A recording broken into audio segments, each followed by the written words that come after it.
Good morning, it's Shed from Shed All Over the Page. I am working on our filter for our well system. We're on a well, the closest water line's about, at this point, I think about 6 miles from here. So we're a ways out from getting water in our lifetime. So this is what we have. We have a GE whole house filter system. These filters here, most time are about $30 a pop. And I had a problem back in the summer where a toilet hung up, bled the system dry, and that's the downside of a well. We don't have a lot of backup. We have about 300 gallons in what they call storage, which is the column of the pipe. And in a nutshell, by the time we got everything reactivated, it ended up with a lot of mud in the line, and it's taken months, and you can see still getting a good bit of that coming through. And it could be that there's enough dirt and stuff that's fell down through the pipe, the well casing, that I need to raise the well pump up a little bit. A lot of times when they do that, they might leave the well pump 5-10 feet off the bottom, and it keeps from pumping up all the sludge that falls off the banks of the well casing. So I'm at the point where we're really starting to say, okay, do we need to do this? Because these filters last about 2 months at best. You can see this one was changed on 12/23/25. Today's February 1st. So this one's lasted a month and a week. They're about $30 a pop. I spend more money on well filters in a year than I spent on my water bill in Cobb County, Georgia. Now understand, I was on a septic system there, older home place. But yeah, it's crazy. A lot of people are like, I can't stand county water. Cobb County Water, Cobb Marietta Water Authority in Marietta, Georgia, Cobb County, Georgia. They feed some of the counties around there. They have a fantastic water system. It's bragging on those guys. Anyhow, so I've got this set up. I've got it marked as off. It just kind of helps my wife or kids down the road, whoever helps, because this actually has an on setting, off, and then bypass. And what I want to do is cut it off. So I've got them set up where they match. So when these are in line, it's off. Now, yes, outside of my basement, this is something we did when we built 2 of our houses. Not like we got tons of houses, but when we lived in before this one, is we have both hot and cold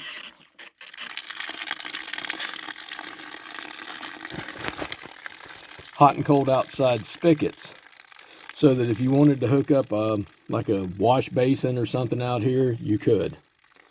So the first thing you have to do before you try to break the filter loose is obviously take the pressure off of it. So I shut it off inside, and I'm just draining this off.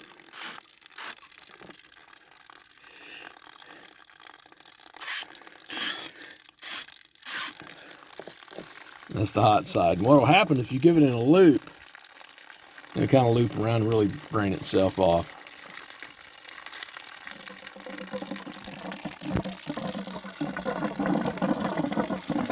But we don't want to drain the water heater, because that's exactly what it's going to do. We just want to take pressure off of it.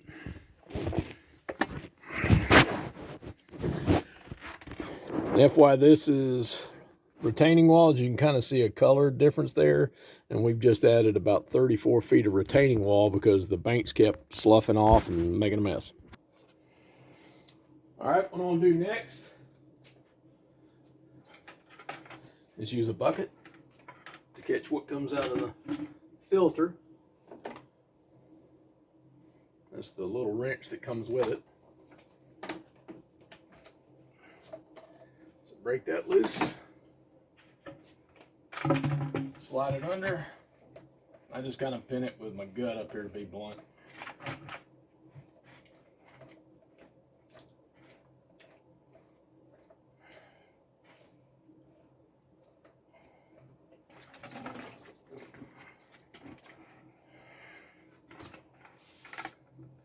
And now I've got the filter housing with the filter in it removed.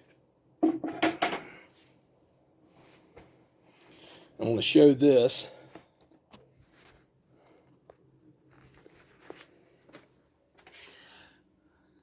See how this got a little like a dark color to it? All right, what I do when I get done pulling the filter out, this is a bleach water mix. So you see how it's kind of dark? I just spray that a couple times because it's just running out on a concrete slab. I don't know what that is in there. I don't know if it's post filter, but the way this thing goes in there, it's actually running around the edge because it comes through the filter housing. So once that happens, see how much cleaner that is? And it just takes seconds. I mean seconds. So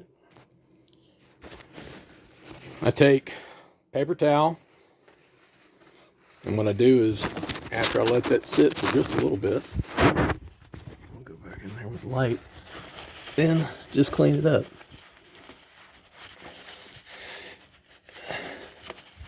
Because I think it makes it look better.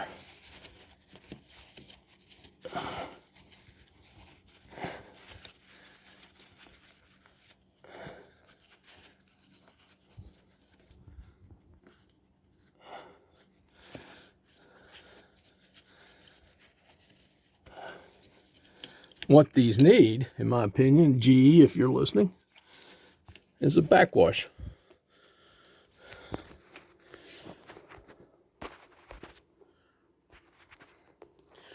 Is a backwash. So it would be a way to flip a handle and have it reverse flow through itself, and you could set something up to just catch a drain right fast, so it would backwash the filter housing. I think that would be a good idea. So, kind of truth in advertising here. I worked for Cobb Meadow Water Authority for just a couple of years back in the very early 80s. First as an operator and later on as maintenance before I went to work at the fire department. I remember when we backwashed the filters, and I don't know how much this has changed. Back then, the only things that went in the water were lime and chlorine, and lime reduces any acidity. Chlorine basically, keeps the nasties out of it. Fluoride was used, and that's controversial nowadays, but designed for healthy bones and teeth, as they used to say. And the filter was sand and anthracite is just like charcoal. But we used to backwash those filters. It took like 30 minutes and 234,000 gallons of water, if I remember. It took a lot of water because these filters were huge. I'm talking 14 feet across, like a 14-foot square. They were big. So anyhow, we've got this cleaned. Got that nice and cleaned up so that we don't have any issues in here.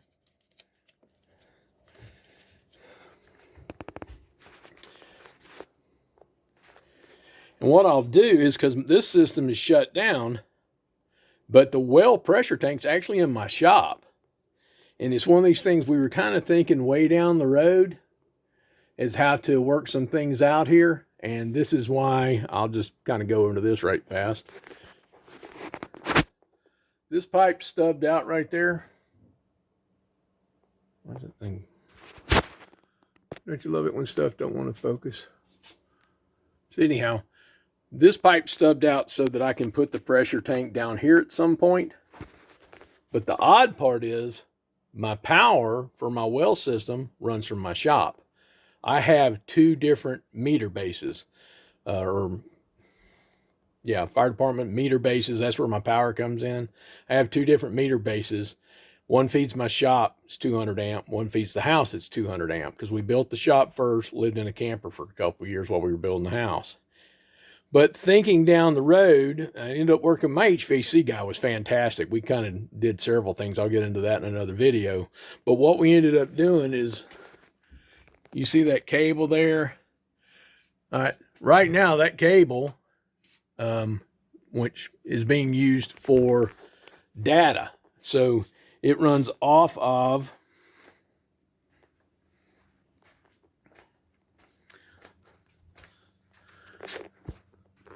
the fiber we've got coming into our house, we've actually got fiber out here.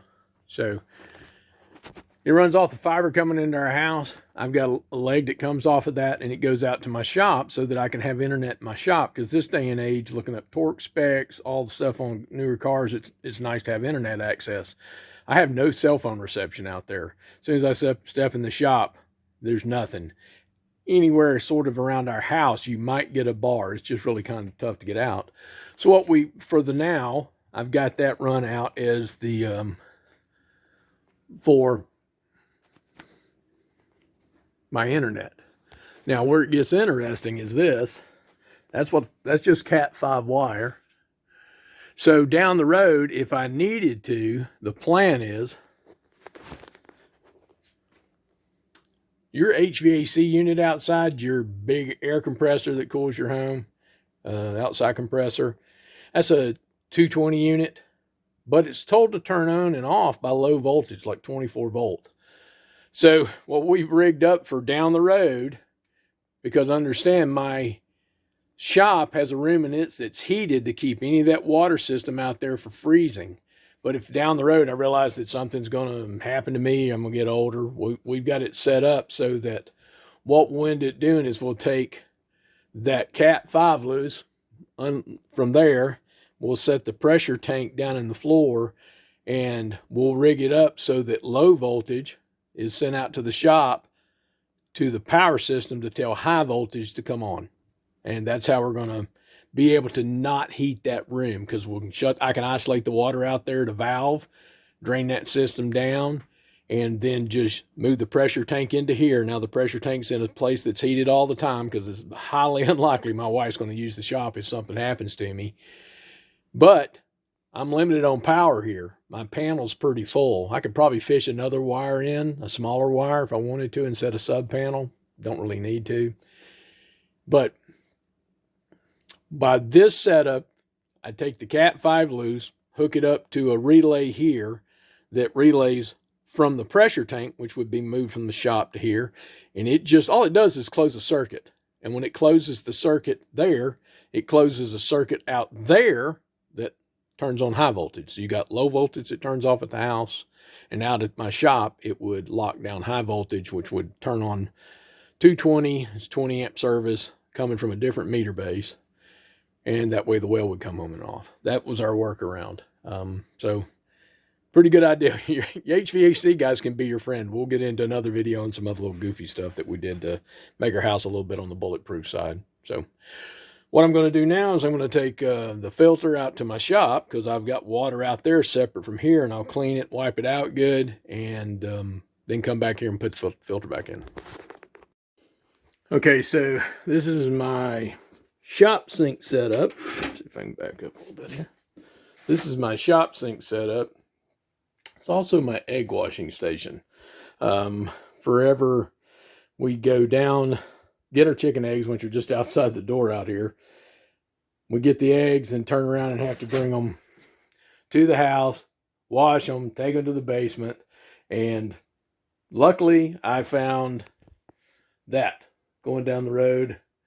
It's one of those things where it said free works, and you know what a lottery ticket that is to buy. But believe it or not, it was at the end of the driveway of a person I knew, and I contacted them and I said, "Hey, by the way, is that your refrigerator?" He said, "Yeah." He said, "It's perfectly fine."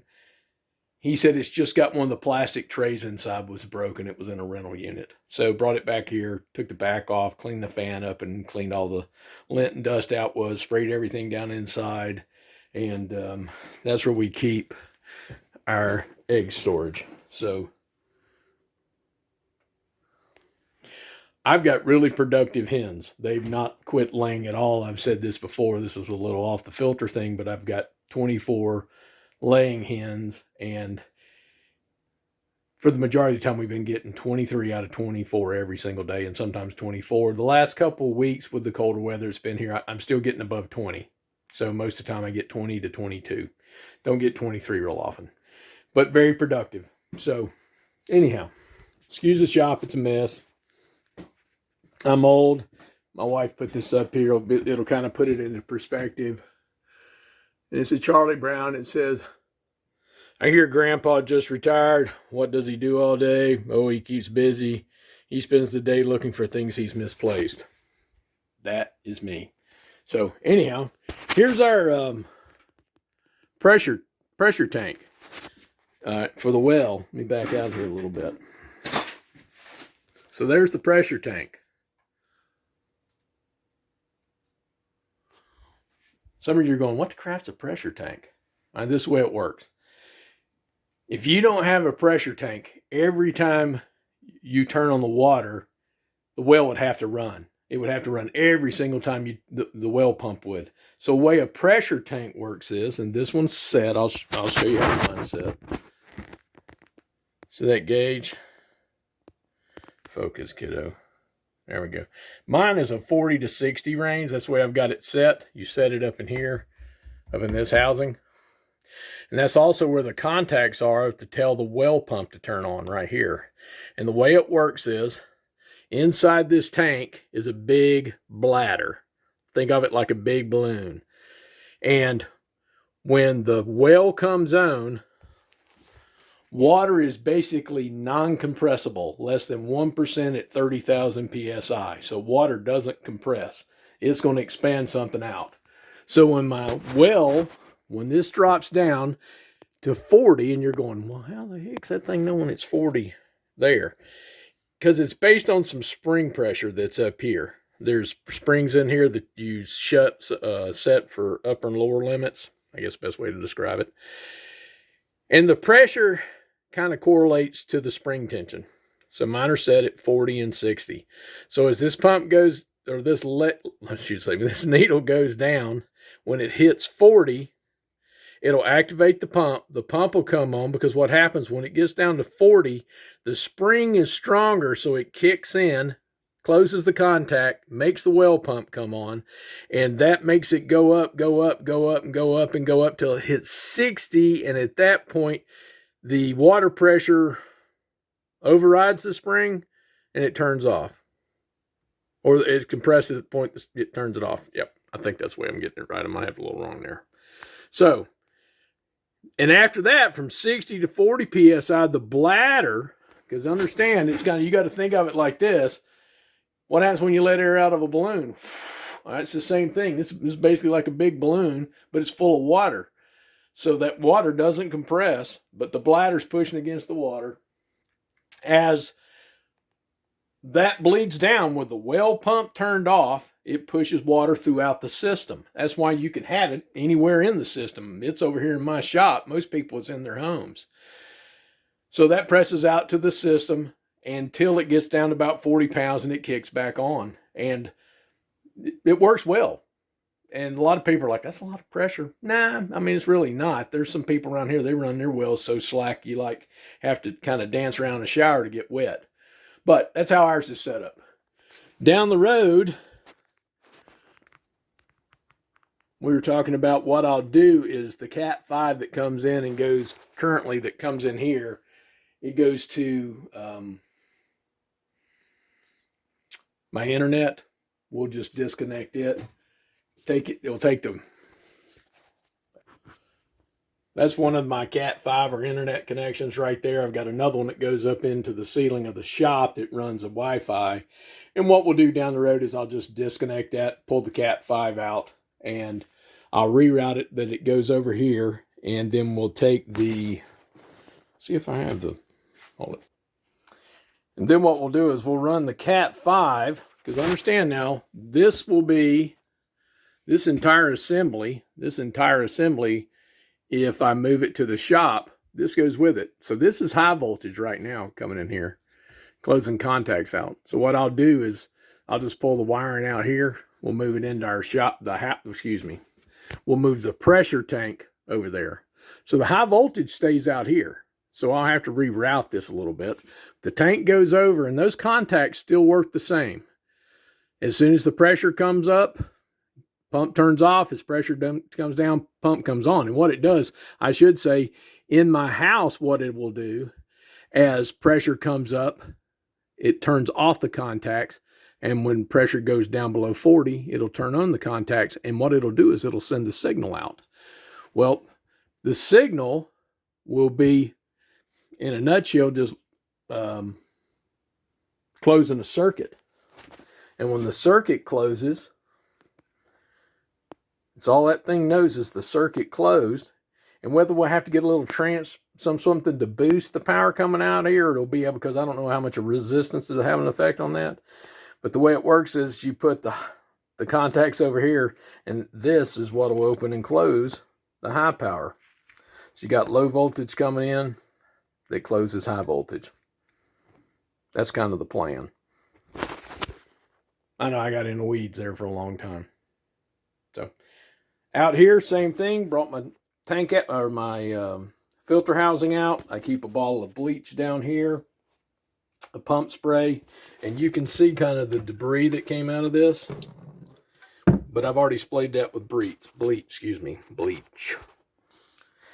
That's the other part of the equation. That's the transformer. This will be inside hooked to that, so it has the power to send the 24-volt signal out to close off the other part. So that's how that'll work. Maybe one day I'll put a wiring schematic out there that shows how that's going to work. So, but that's what we came up with. Forgot about that piece. Okay, like I said, what I do is I come out to my shop. I've got the pressure tank out here, the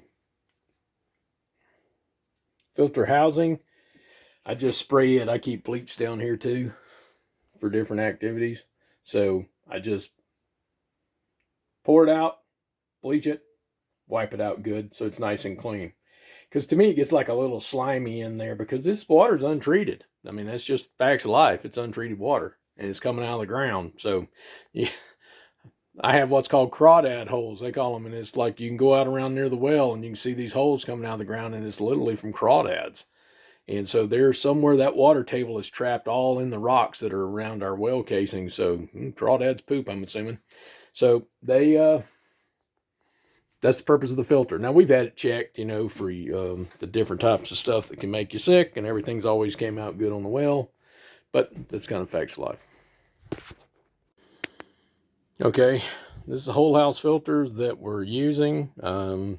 This is the second time I've used these, so I'm going to see how long they last. Because I bought these online. They were the right microns, right size, everything. But this one lasted about a month and a half. But now, in this one's defense, it had a lot of sand and stuff in it. So that could have been the problem, not the filter. So taste and quality seem to be right on point, but substantially cheaper than the GE ones at Home Depot. So simply put, all you do is take the plastic off. This drops in. You make sure you've got your seal on both ends.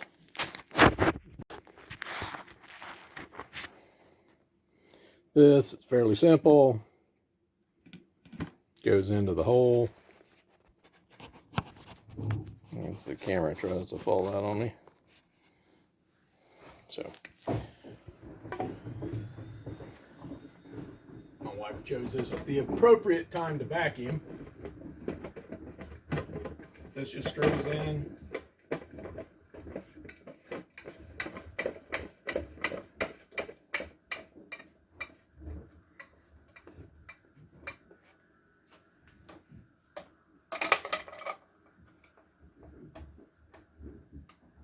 And I don't torque the full out of it.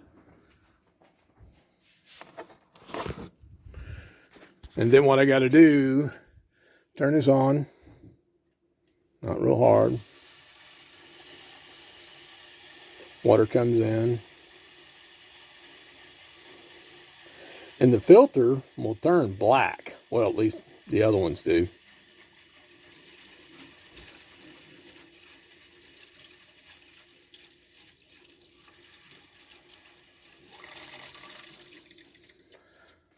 So, are you done yet? No. Not done yet. I always check around under here for leaks, see if it's leaking anywhere. I'll come back later and check, see if it's anything. I'll change my date to the correct date, which I'll do in a little bit. But what I have to do now is go up and hook a hose to an outside spigot the way I do it, because I don't run the extra water into my septic tank. Is I'll take a hose and drop it out in the field and just let it run for about 15 minutes, and that kind of flushes the carbon through and everything on that. And where I do it at is actually a spigot that runs out that's kind of up behind all the HVAC work, so it's really close. So it goes up here and right back out.